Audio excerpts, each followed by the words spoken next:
Hello, everyone. It's Rebecca Imholz of the Mount Pleasant Chamber of Commerce again. I want to welcome you to this afternoon's, lunchtime actually, webinar that we're having. I'm really looking forward to it. It's something that through COVID-19, the pandemic, trying to get a better understanding of securing my internet at home, my computer at home, and the Chamber website. I think it's a very timely topic. Cybersecurity is everyone's businesses. We're going to be talking about best practices. I'm going to introduce now Jimmy Keegan. He's an account executive with Segra. Hello, Jimmy. How are you? Good, Rebecca. How are you today?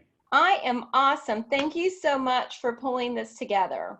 Absolutely. We appreciate the opportunity to talk to everybody about this. It's, like you said, a really important topic, and even more so now, given the changes we've seen after the COVID pandemic started. So we really appreciate the opportunity. Well, I appreciate your sharing your time and your expertise today. It's actually part one of part two webinars that we're doing, the one this Friday, today, and then next Friday as well. And joining you is Brandon Bailey today. Brandon is a sales engineer with Segra. Hello, Brandon. Hey, Rebecca. How are you today? I am very good. I am really looking forward to this presentation. I am going to be somewhat, certainly not in charge of the presentation, but I'll be here behind the scenes sharing the screen. So we'll be working in concert together as we go through the slides, but certainly if you need me to move faster, slower, you just let me know. And I appreciate you putting this wonderful presentation together. Thank you very much for the opportunity. We really appreciate it. And Jimmy, I'm going to go back to you. Tell us about Segra. Yeah, so for those who aren't familiar, Segra is really kind of an IT and telecom hybrid company. We have one of, if not the largest, privately held fiber networks in the country. We use that fiber to deliver dedicated internet, data, voice service, cloud services, and cybersecurity services to our business clients. So, this is something that we talk about day in, day out, and that we, have really kind of seen the latest impact, like we said, from COVID. So we are, trying to help people every day with this, whether it's,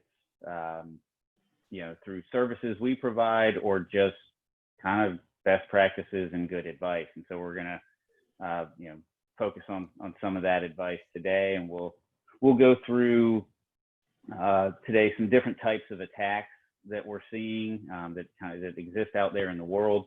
How to create and enforce policies to protect yourselves from those types of attacks, and then we'll even go through a real world example of a client that Brandon has worked with. Leaving names out of it, but just to kind of go through the scenario and what it costs them, financially, from a time perspective, and just kind of from a pain of going through the experience. So that's what we're going to cover today. Brandon will go through kind of the meat of the presentation. Brandon, if you're ready, I'll turn it over to you, and we can go ahead and get started.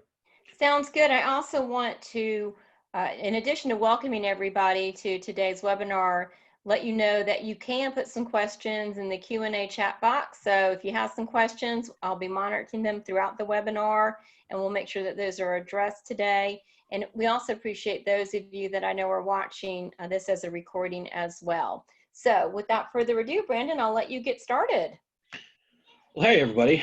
Again, thank you very much for the opportunity to talk to the Mount Pleasant Chamber of Commerce. We really do appreciate it. And hopefully we can provide some good information that you guys can take back to your offices and put to good use. So if the overview here is cybersecurity and best practices, and kind of looking at what we've got in our current threat landscape, and also talking about a little bit of history behind cybersecurity. So if you would advance to the next slide. So what is the new normal? We're kind of going through this in this time of, we've got COVID going on, we've got a lot of increased cyber attacks. The people are no longer working just from a single spot going into the office. They are working from remote, from central offices, and traveling around the country. So what is the impact to those changes in the new normal?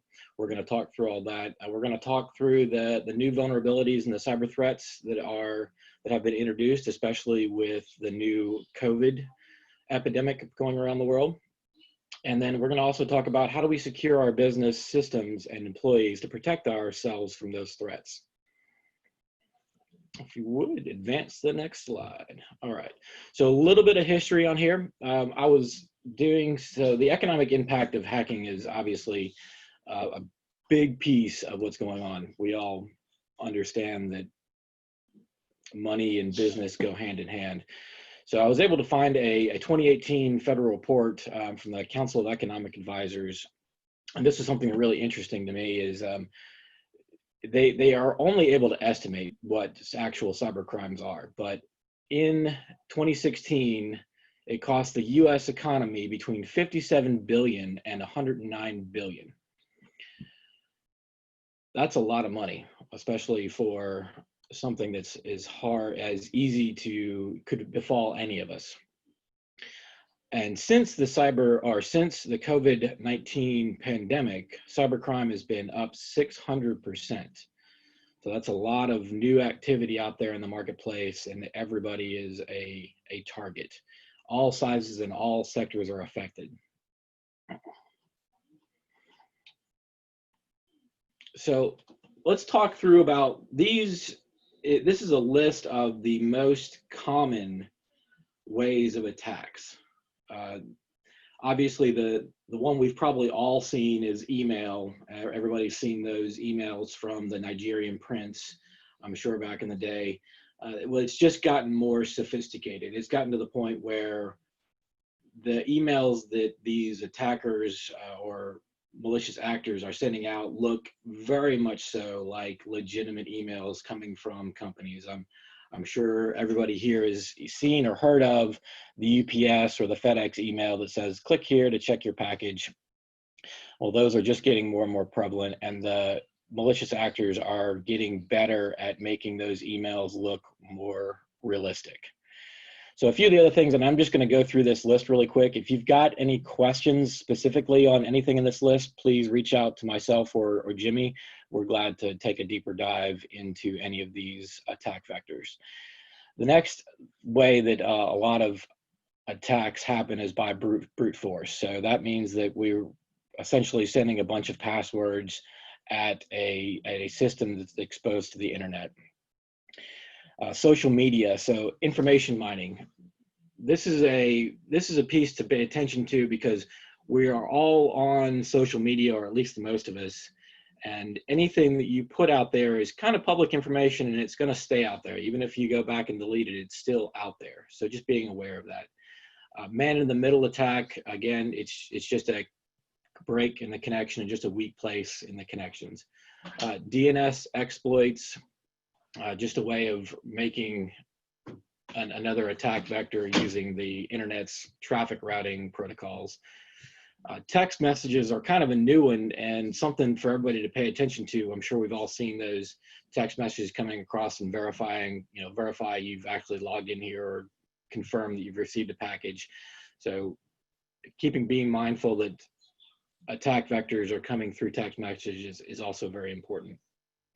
Social engineering is one that's been going on for a while, but it's becoming more prevalent. It's the actual person-to-person connection using misinformation and posing as other people to get something accomplished. And we'll go into that a little bit more detail here. All right. So one of the pieces here that is, I think, the most malicious and it's the least recognizable, at least in my opinion, is the social engineering game. So basically what we've got going on here is on the left-hand side, we've got a little infographic of exactly how social engineering works.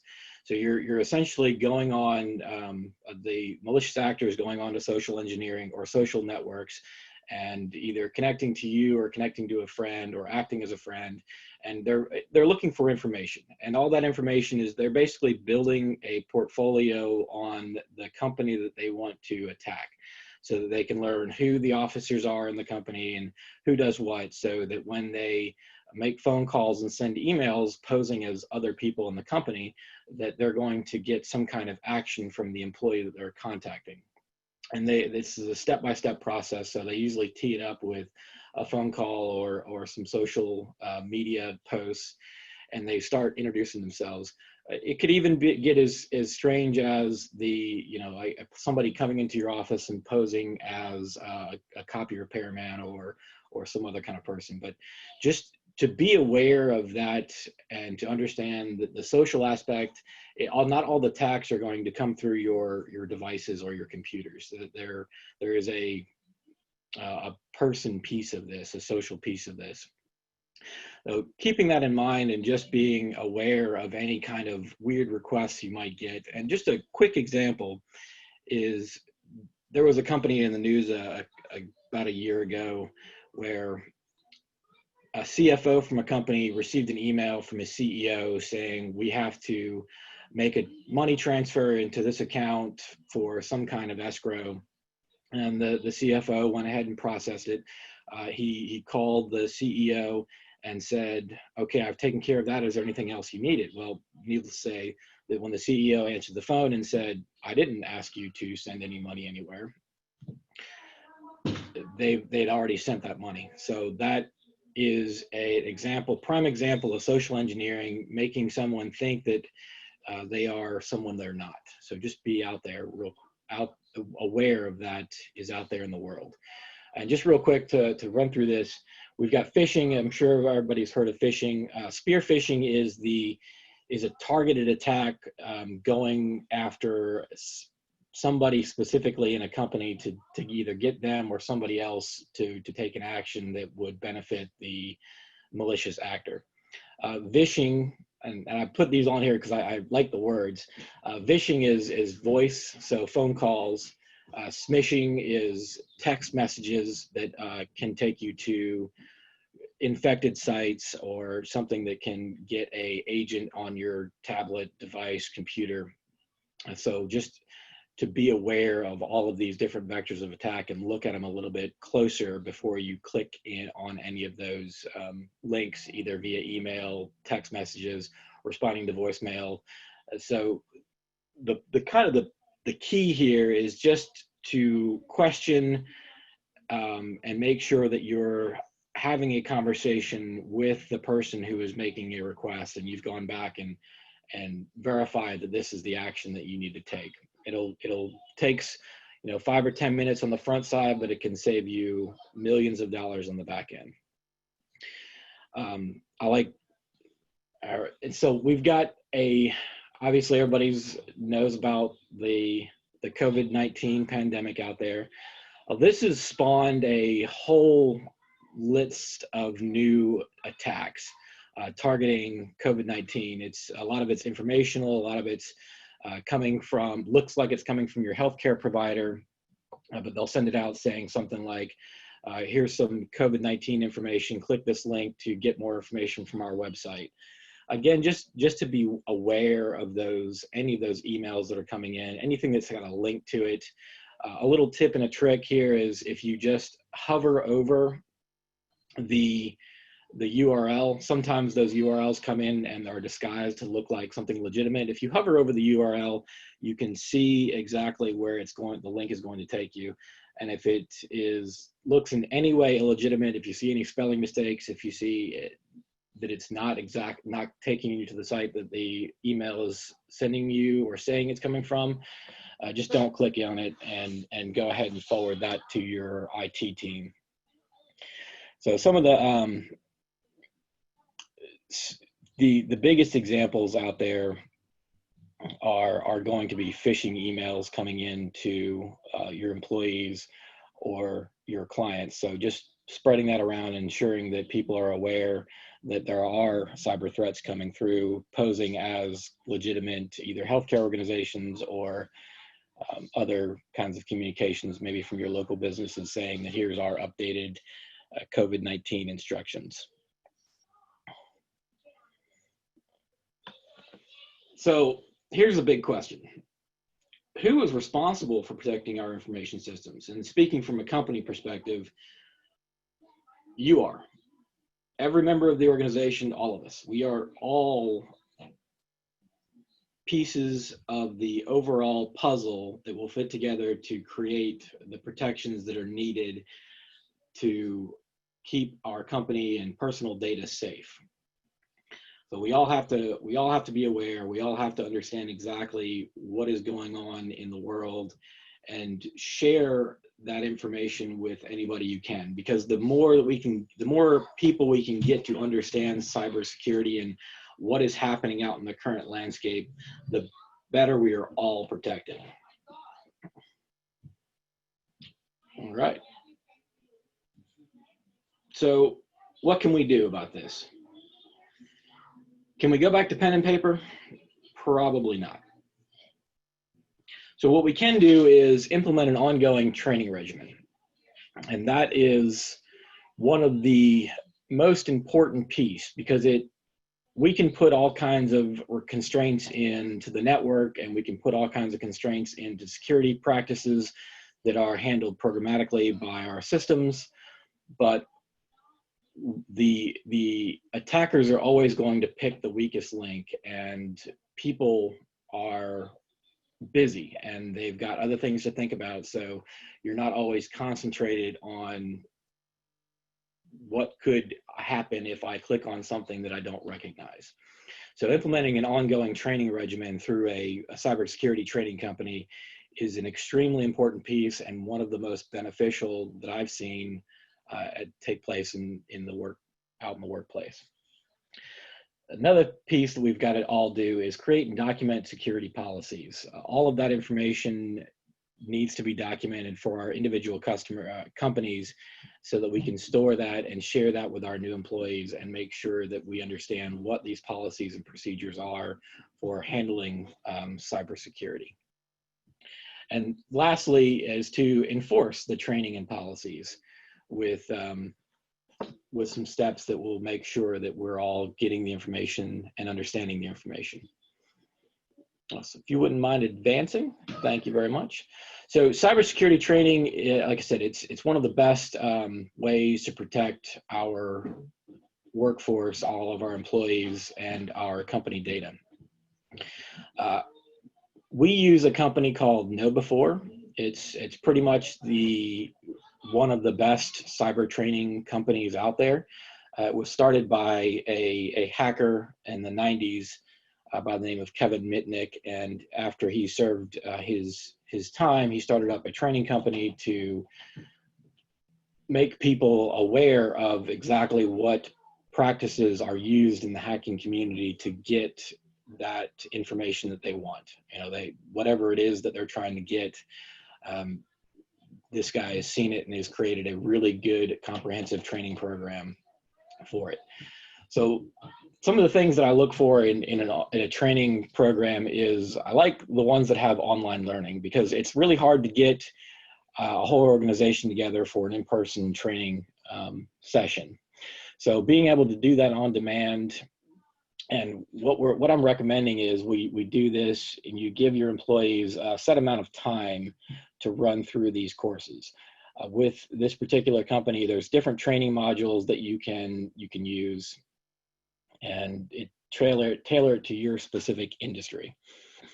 And I'll just give you a quick overview of their program. Basically, it starts out with a phishing test. So before any of the training has gone into effect, the company will send out an email. They call it a campaign. It's basically, they spam your employees, and they send out these links, and it gives you a picture into, okay, this is how we are before the training. And so it's going to give you a report at the end of that time frame where they've sent out that campaign, and it'll say, okay, you've had a 60% click-through rate. Of the emails that we sent out to your employees, 60% of them click through it, and that means that you've got a pretty significant chance of catching an email or catching something bad or malicious out in the world. The next step is they run through the training courses. And then they, once everybody has completed the training courses, they will go through and do a second round of testing. And what I've seen in real world experience is the click-through rates on that second round or a second campaign is greatly reduced, where you're running something like 5 to 10% click-through rates on the second running of the campaign. So seeing that in that dramatic of a reduction in just a few short online training courses can really increase the protection for your employees and your company data and information systems. So some of the other, continuing on with what to look for in a training company is you want to have it something that is online. You want to have something that's verifiable that the employees complete the courses in the amount of time that they are given. And so we can see who's completed a course and who hasn't completed a course. We want to have a company that will provide testing to ensure the knowledge is retained and to verify that somebody was paying attention during the course. We want to have some kind of simulation testing to make sure that those practices that they've been learning in these courses are being implemented and used. And so that will give us a feeling or a overview of exactly what their employees are looking like and how much training we need to continue on with. It's also really nice to have to include this in your new hire training. So again, with the on-demand and the subscription-based services, you can put this into a new hire packet. I know when I came onto Segra, that was part of my new hire checklist, is to go through our cybersecurity training. And it didn't take very long, but it was great information. The way that they present it in video format is very easy to understand. It's easy to implement, and with their tips and tricks, it's very easy to start spotting the malicious emails or social engineering that's coming in to disrupt the business. So it's also important to do this in an annual or a semi-annual refresher, because as we know, the further we get out from a training course, the less things are retained, or it's not in the forefront of our mind. So just to have that happen on an ongoing basis, it really just helps to reinforce exactly what's going on. And with the landscape changing constantly, it's good to know what other threats are going on in the landscape. And of course, reporting. We all want to know what's going on in our company, and who is what kind of click-through rates we're getting, so we can kind of set up our defenses to protect against these malicious actors. Okay. So just as important as creating these cybersecurity policies, now I'm sure you guys are all thinking right now, like, oh my gosh, what do I have to know to set up a cybersecurity policy? The answer is not a whole lot. There's a lot of companies out there, and CompTIA is one of them, where they've got, and CompTIA is an IT certification organization that puts together different pieces of cybersecurity and other things related to IT. But one of the services that they offer is a templated version of the cybersecurity policy. So they've got templates on pretty much all the policies that you would want to create. And of course, they're in Word format, so they're customizable. You can go in and change or use whatever you want.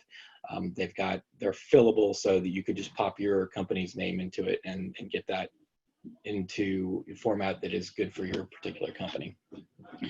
I always say you want to create them, ensure that they're stored in a place that everybody can get to. You want to have them reviewed with all of your employees. You want to ensure that everyone has read and agreed to the policies and everybody understands them. You want to post them in an easy to access location, somewhere that people can go back and review those policies if they've got questions, specifically on what kinds of devices I can use, or how to log into systems, what information can be taken out of the company systems, all of that kind of stuff. And if you've got further questions on this, just reach out to Jimmy or I, and we can go into this in more detail with you. So again, it is the annual review, I think, is very important. Again, policies should change depending on the threat landscape and what's currently going on. Policies also need to be updated if the business workflow or the business process changes to encompass all the new process flows and kind of put guidelines on how to use the system and the best way to keep it safe. So big bold letters down there at bottom: do not set and forget these policies. Create them, review them, put them in a place and set a reminder for yourself to go through them on an annual basis.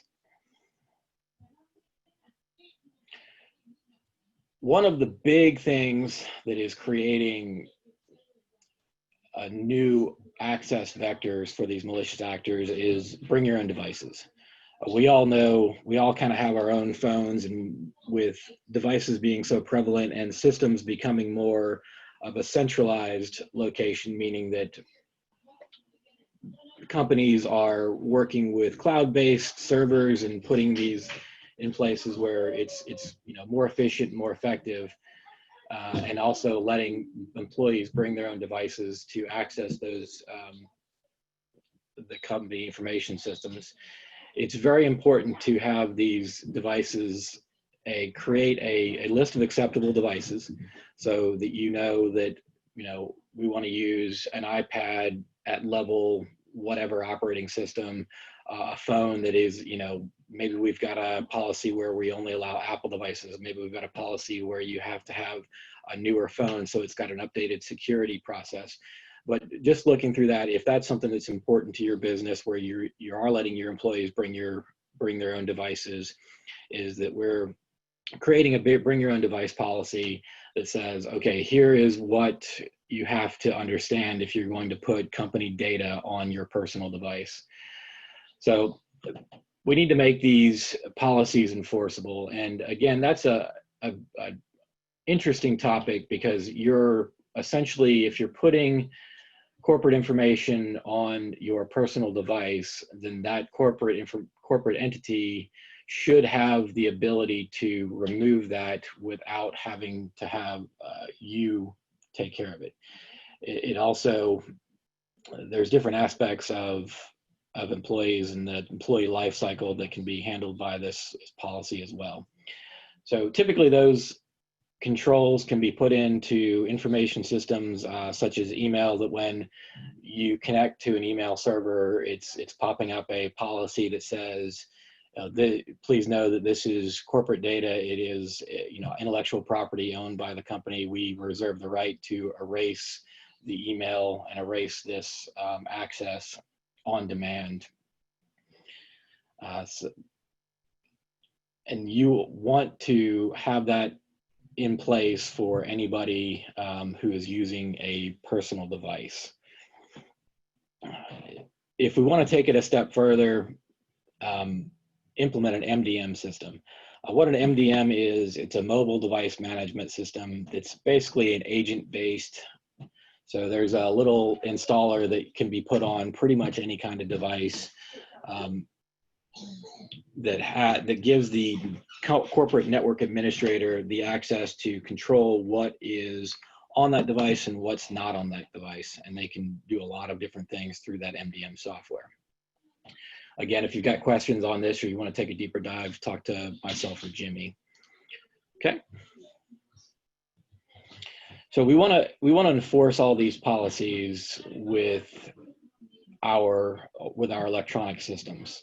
So once those policies are put in place, we can put in parameters within all of the information systems, and specifically domain controllers and access controllers, to say, okay, these are the parameters that we have to live within to work in these systems. Another big piece of it is centralized management. I'm sure all of you have seen how many different passwords and usernames that we've got for all of our different things, both personal and corporate out there. So in a corporate environment, it's always best practice to centralize as much of the user management as possible. And so we would do that in a corporate environment by linking as many logins and security policies back to the domain controller or the Active Directory. And that's the place where it says, I'll say that's the traffic cop that says stop or go. It allows access into the different systems, and it says what a employee can have access to and how that information is accessed. So locking that domain down with policies that can be enforced by login can really cut down on any kind of those other vectors of attack, such as brute force, man in the middle, getting those policies all locked down. And again, you've aligned the written policies with your programmatic policies within your domain. Something else to take it a bit further, I like to base access control within corporate systems on job roles. So only giving someone who needs access, giving an accounting person access to the systems they need access to, giving a customer service agent only access to the systems that they need to, which really cuts down the amount of systems that can be infected by a single employee that is compromised. Because there are other vectors of attack aside from the social engineering and email, something that completely relies on a human interaction. So putting those in silos is a good way to protect against a spreading malicious piece of software or malicious, any kind of malicious intent. Okay. So probably the first and easiest thing you can do is up your password game.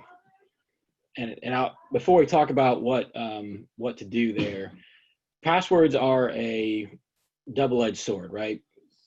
So we want to have our employees be able to remember their passwords or set it up in such a way that it's not a roadblock for somebody to access those systems.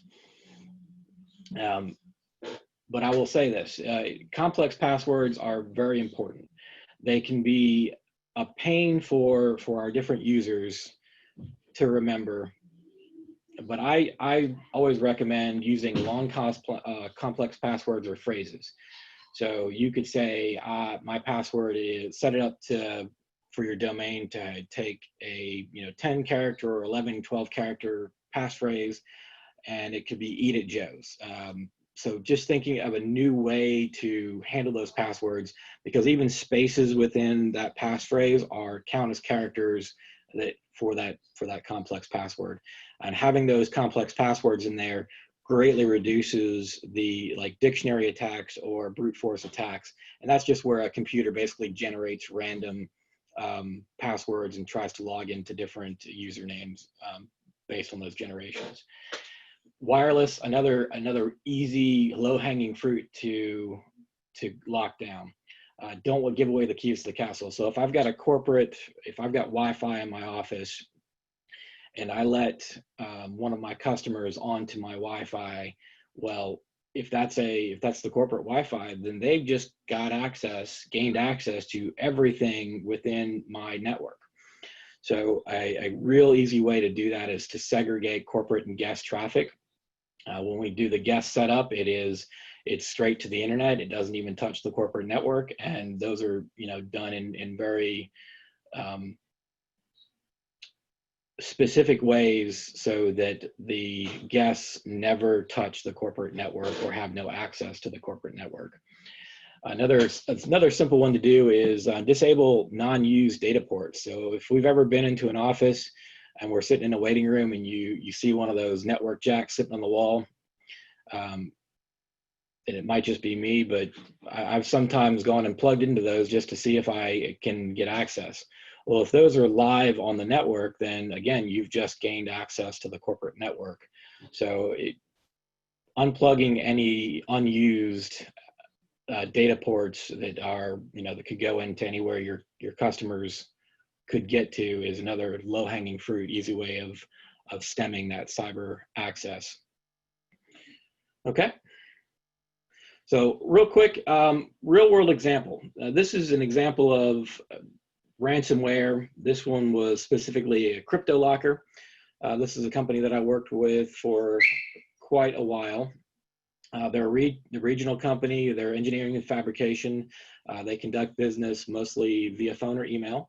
The way this happened is one of the designers, and this company designs we'll just say products, and then they manufacture those particular products.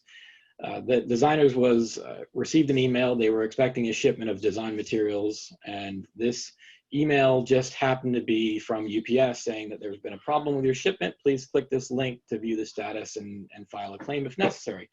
I'm a designer, I'm on a deadline, and I'm trying to figure out where my design materials are. So I click that link, and within a minute of clicking that link, this person received a pop-up on their screen that says, you've been taken over by ransomware. Pay this amount of money to unlock your data.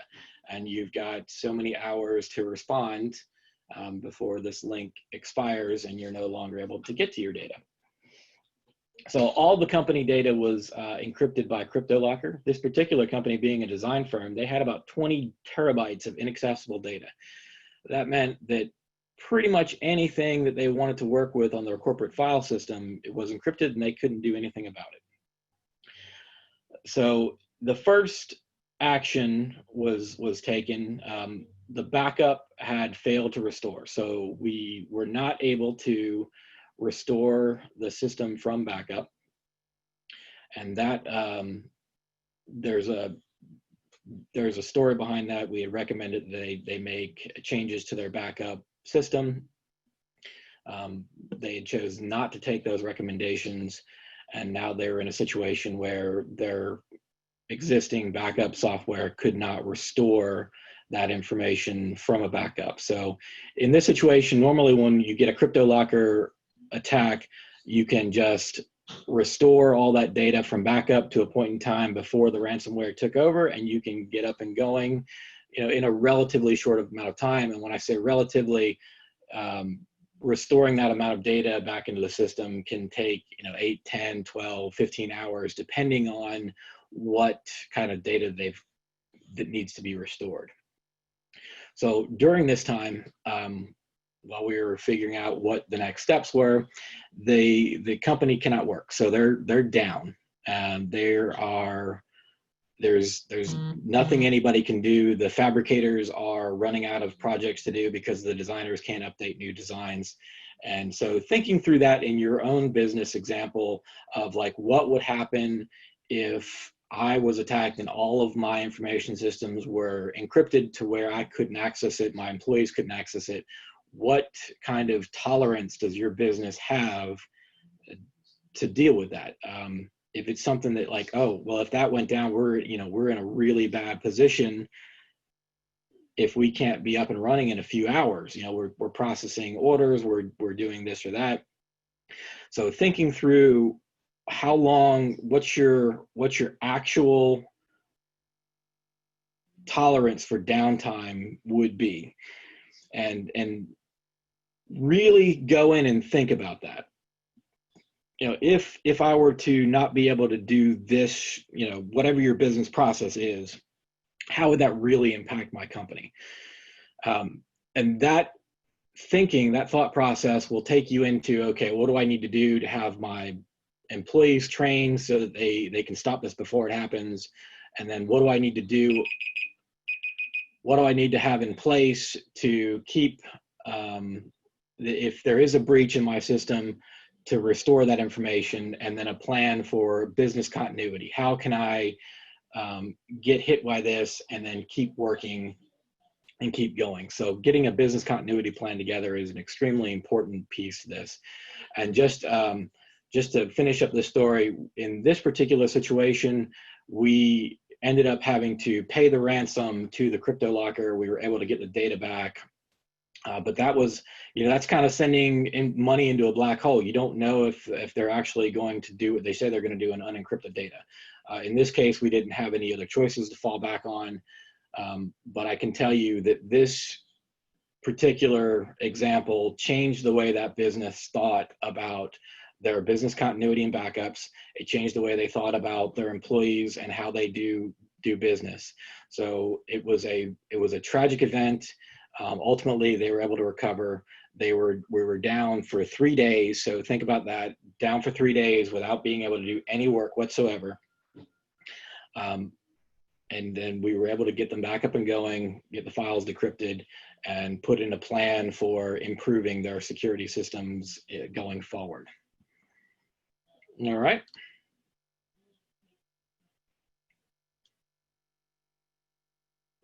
So any questions? And also on here is Jimmy's contact information. Brandon, that was excellent. One of the questions that came through, and some that you were answering as you were going through the presentation, so a great presentation. Thank you. The last example with the email that went through claiming to be UPS, was that a true phishing, like they just assumed that company might have a shipment coming? So yes, it was one of those. This was just pretty much a random generic phishing email that was sent wide. That's one of the more common ones because we all expect packages, and we know that FedEx and UPS sometimes communicate through email saying your package has arrived. But yes, it was a generic phishing attack. We don't have any way of saying how many people it was actually sent to, but it was not a targeted attack for that particular company. When we think of the term spear phishing, where it's a targeted attack for a specific person, the characteristics of the email are going to have names in it. They're going to name your superiors more than likely. They're going to name other people in your company or vendors that you work with. And it's going to look like it's coming from somebody you either know or somebody at a company that you're working with. And that's usually a more sophisticated kind of attack because they've spent some time before sending that email to you, researching your company, your role, the officers in your company, and the structure, and exactly what type of business and what would be the easiest way to glean whatever they're trying to get from you. So when you talk about backing up your data, most of our chamber members are small business owners so that they have 5 or less employees. Some are working from home, they're sole proprietors. What do you recommend as a backup system for their data? Where should they store it? So I recommend, that's kind of a tailored question for individual businesses, and it has a lot to do with their business process. One of the things that we like to do in our backup and business continuity discovery is talk through the business process and identify the critical path and figure out, okay, here's where our tolerances are for data loss, retention, and here's what we might need to go back to. So I wouldn't say that there is one specific system that is in place that we could put across the board. However, the base software that you want to use is something that is an image-based software that can take images and store that image, and that's basically a snapshot, a point-of-time snapshot in time of all of your business systems. They can store that locally and somewhere in the cloud, and has an encryption piece to it, because that encryption piece is quite important along with all the other things. But making sure that if that backup is encrypted, then the malicious software, whatever is going into your network, can't get into that backup file and also infect that. So you know that you've got a clean, encrypted, image-based backup of all of your systems. And to go back a little bit, image-based just means that essentially you've got a server and you've taken a pictures of all levels of your server, everything from the operating system down to the data, down to the metadata. So it's a point in time picture. It can be restored a lot more reliably than the old style of incremental and base backups. But again, if anybody has questions or they want to dive into some business continuity and backup processes and procedures, feel free to reach out to myself or Jimmy, and we can kind of go through that and tailor it to your business needs. And I'm sure that this question probably is also tailoring it to someone's business needs, but what is the cost for getting something in place that would truly be reliable and back up your data safely? So that's a good question. The cost is going to vary. The cost is going to, again, that's what we're talking about, going through the critical path and kind of identifying what your tolerances are for being down. because every piece that you add on to a backup system is going to have a little bit more cost to them. So if I've got a backup that's just going to my local office, say a USB hard drive sitting in the closet next to the servers, that's pretty much a one-time cost, and then purchasing the software and then having somebody maintain the software. You get into storing that in the cloud, making sure that we've got a recovery environment set up. We could get really deep on that. So to quantify that cost, the biggest factors are going to be how many places we want to store the data, how much data that we're talking about coming out of the information systems, and the different types of systems that we're going to be backing up. So we can. Okay, very good. All right. Yeah, and Well, actually, Rebecca, if I could just jump in to add something here, I'm glad Sure. that this question came up. I mean, a lot of times when we talk to businesses, we start talking about security, and people are focused on a firewall, antivirus, and maybe some of them, have talked to their employees about phishing. But a lot of times, the downtime associated, the backups necessary, that business continuity plan, and that tolerance for downtime doesn't really enter into people's minds, because they're just thinking, well, let me stop it. Let me just focus on stopping the attack. Well, what if the attack does get through, right? I mean, nobody is perfect. There is the human element, and that's why phishing is so prevalent, is because humans are more prone to errors than ones and zeros, right? So we are, trying to get that across in this session, and I'm really glad that question came up, because it is really a big picture issue, cybersecurity. It's not, give me one device and then I'm secure.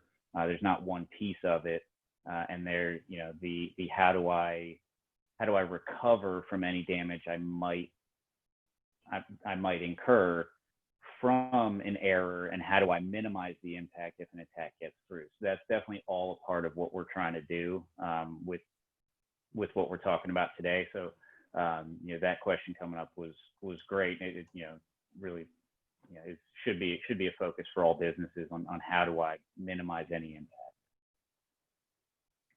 Well, thank you so much, gentlemen, for presenting today. I'm looking forward to next week's webinar. We're going to continue this conversation on cybersecurity. It's everyone's business, best practices. You see Jimmy Keegan's information right here on this screen. You can contact Jimmy, jimmy.keegan@segra.com. Thank you, Jimmy and Brandon, for today's presentation. Thank you for being such very valuable members of the Mount Pleasant Chamber of Commerce. Absolutely. Happy to be here. Brandon, thank you for taking everybody through that. I know you had the heavy lifting here, so appreciate you. Absolutely. It's something I'm passionate about. And again, it's spreading the word out there. And the more people who are aware of cybersecurity, the better we are all protected. Well, thank you again, gentlemen. Thank you for those who were in attendance today live. Thank you for those who are watching this on a recording through our YouTube channel or our website. Everybody have a great rest of the day. Enjoy your weekend, and I look forward to seeing you next week. Okay. Thanks, everybody.